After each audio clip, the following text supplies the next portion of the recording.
are we in a new Cold War with China? At the time that we opened to China, Russia was the principal enemy. But our relations with China were about as bad as they could be, because we had fought the Korean War against them. Our view in opening to China was that it was unwise when you have two enemies that you treat them exactly alike, and that you should at least provide an opportunity for whatever differences might appear between them, or for whatever the international situation might produce of different attitudes, to provide a possibility for that. And so this is why, in a tortuous way, we approached China. What produced the opening was the tension that had developed autonomously between Russia and China, and which had an expression in border issues, which we were so convinced that the Chinese were the more ideologically committed, that we at first thought the incidents had been started by the Chinese, but that was not true, that the Russians wanted to teach China a lesson. But Russia could not, Brezhnev could not conceive that China and the United States could get together. And Mao, despite all his ideological hostility to us, Mao was ready to begin conversations. It's not in principle, it is an alliance which is against Western interests as now established.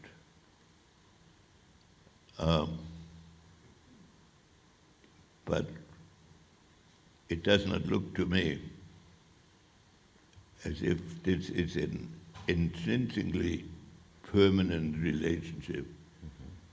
It is geographically, demographically, 80% of the Russian population lives in the European part. Much of the Asian part of Russia, most of Siberia was acquired recently, as history is measured, in the second half of the 19th century. I take it from your answer just now that it would be in America's geopolitical interests to at least encourage more distance between Russia and China. And you touched on the great empty space north of very densely populated China. I think you could also have mentioned the Belt and Road Initiative coming right through Russia's near abroad.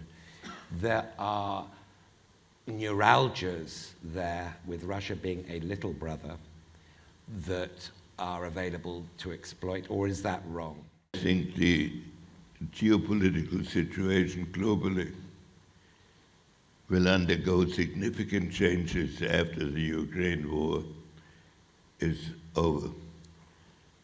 And it is not natural for China and Russia to have identical interests on all foreseeable problems. I don't think we can generate possible disagreements, but I think circumstances, after the Ukraine war, Russia will have to reassess its relationship to Europe at a minimum, and its general attitude towards NATO,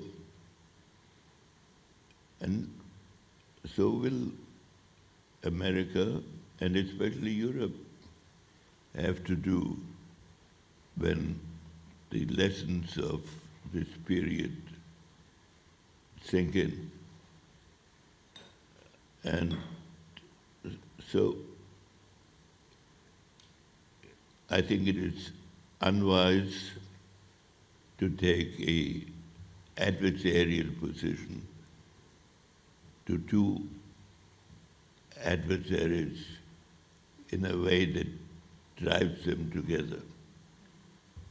And once we take aboard this principle in our relationships with Europe and in our internal discussions, I think history will provide opportunities in which we can apply the differential approach. That doesn't mean that either of them will become intimate friends of the West.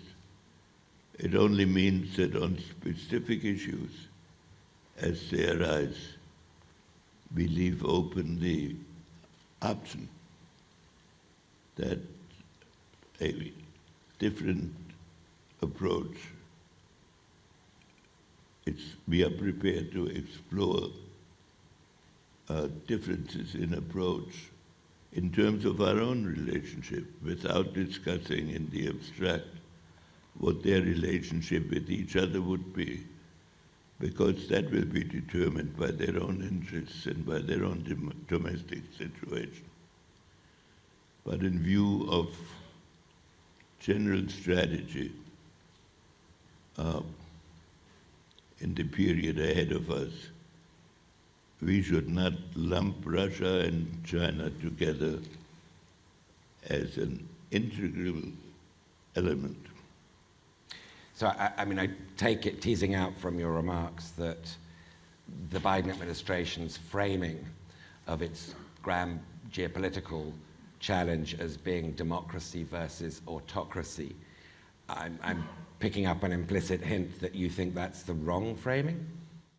I am not in agreement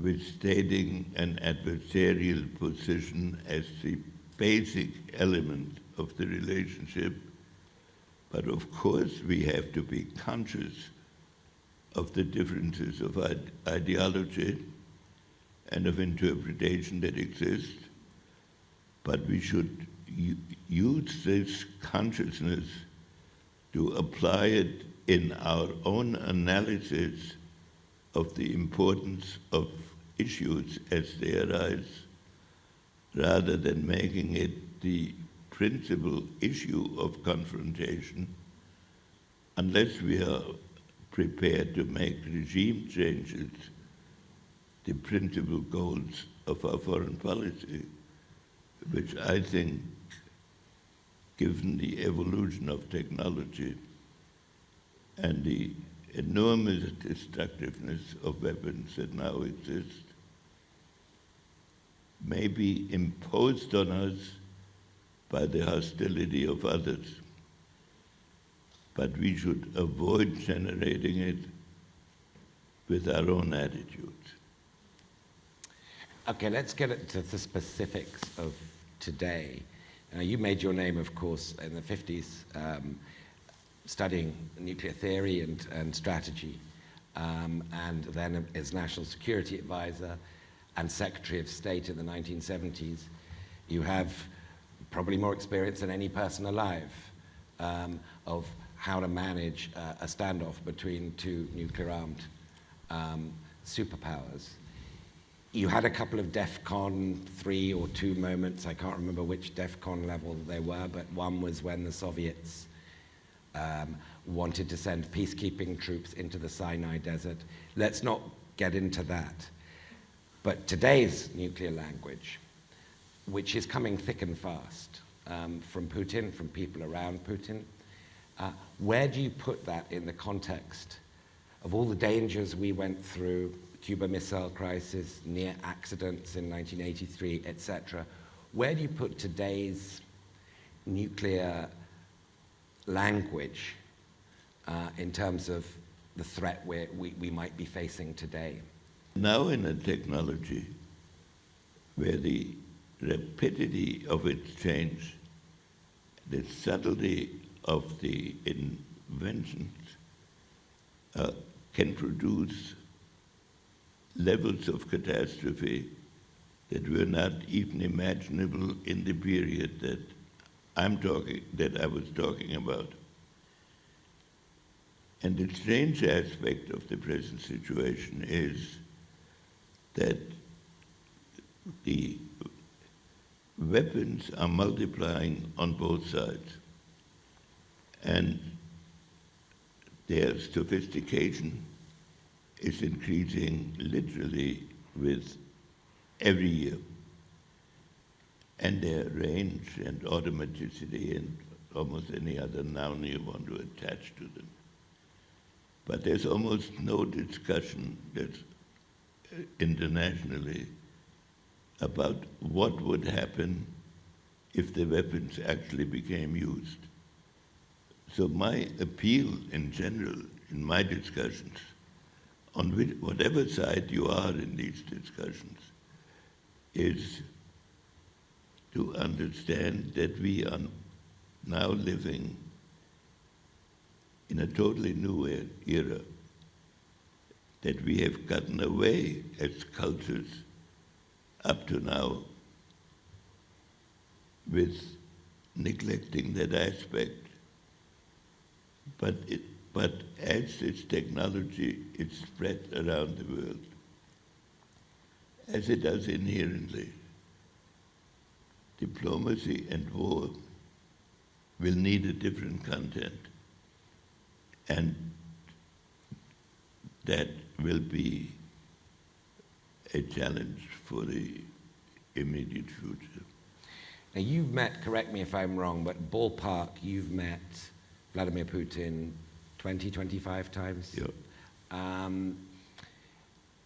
The Russian military nuclear doctrine is that they will respond with nuclear weapons or consider the use of nuclear weapons if they feel that the regime is under existential threat, that its existence.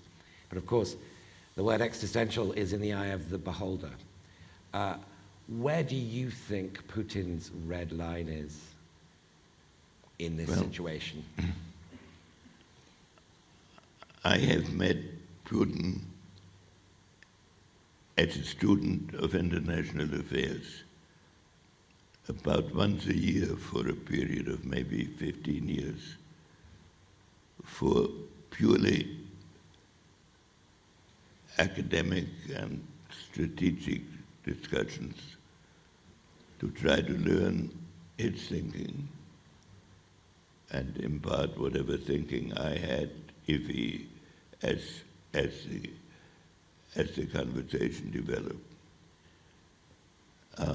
I thought his basic convictions were a kind of mystic faith in Russian history as he conceived it,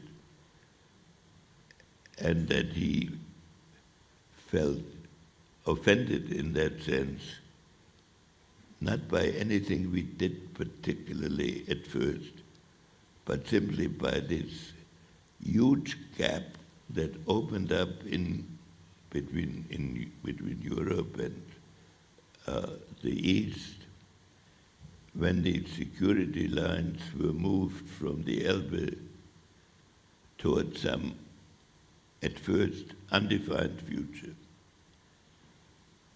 And so he, as I understood him, was offended and threatened, and felt Russia was threatened by the absorption of this whole area into NATO. this does not excuse, and I would not have predicted, an attack of the magnitude of taking over a recognized country with which all kinds of non-military agreements existed. He miscalculated the situation he faced internationally, and he obviously miscalculated Russia's capabilities to sustain such a major enterprise. And when the time for settlement comes, all parties will need to take that into consideration, that we are not going back to the previous relationship, but to a position for Russia that will be different as a result of this, and not because we demand it, because they have produced it. You say that Putin miscalculated, I mean, arguably massively miscalculated in his expectations of the military conquest of Ukraine and the reception he would get from Ukrainians.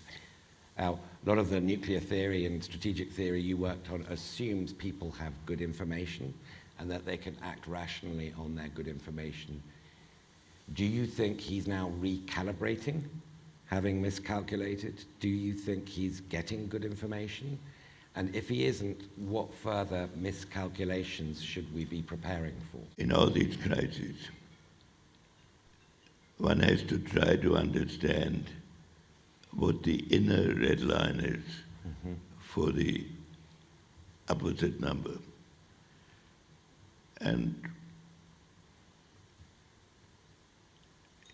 if we had met 6 months ago,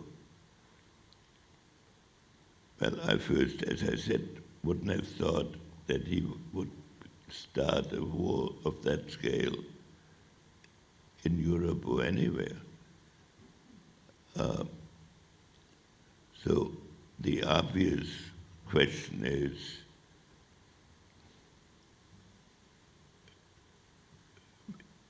first of all, how long will this escalation continue? And how much scope does he have for further escalation? Or has he reached the limit of his capabilities?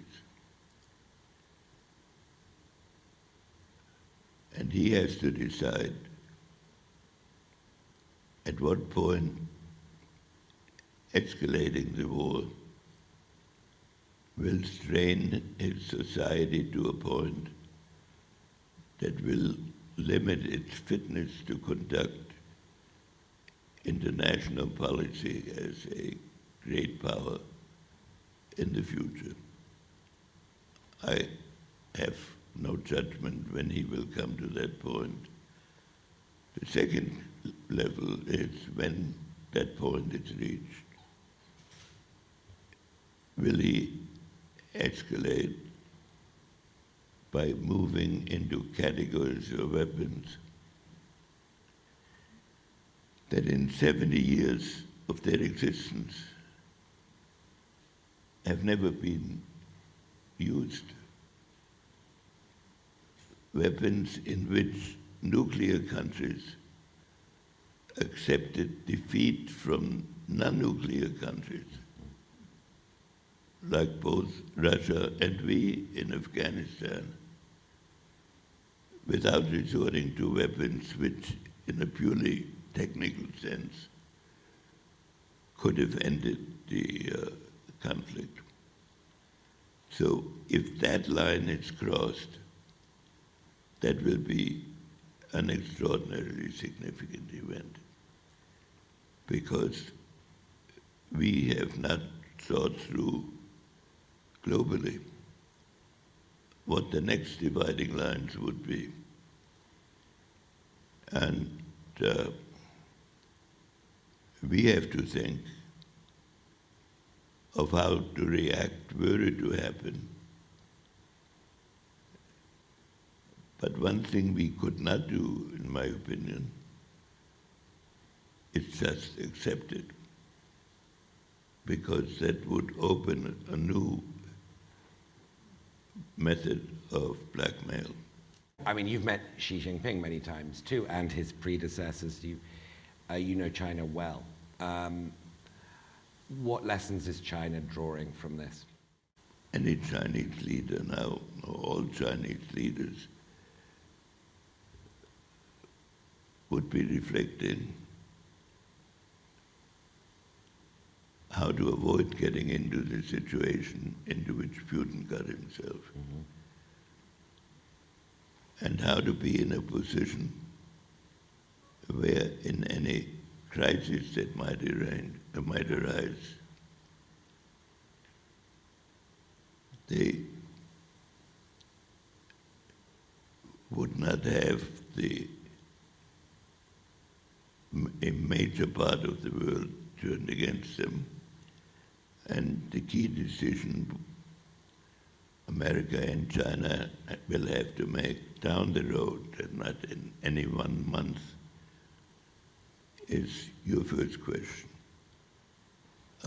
Is the relationship so adversarial that there is no hope of composing even parts of it? And therefore, must every issue be dealt with in terms of relative position? And therefore, it's the best hope of restraint, the self-restraint of leaders on both sides. Thank you very much for joining us and for making the effort to come down here today. And I'm sure everyone else will join me in appreciation of your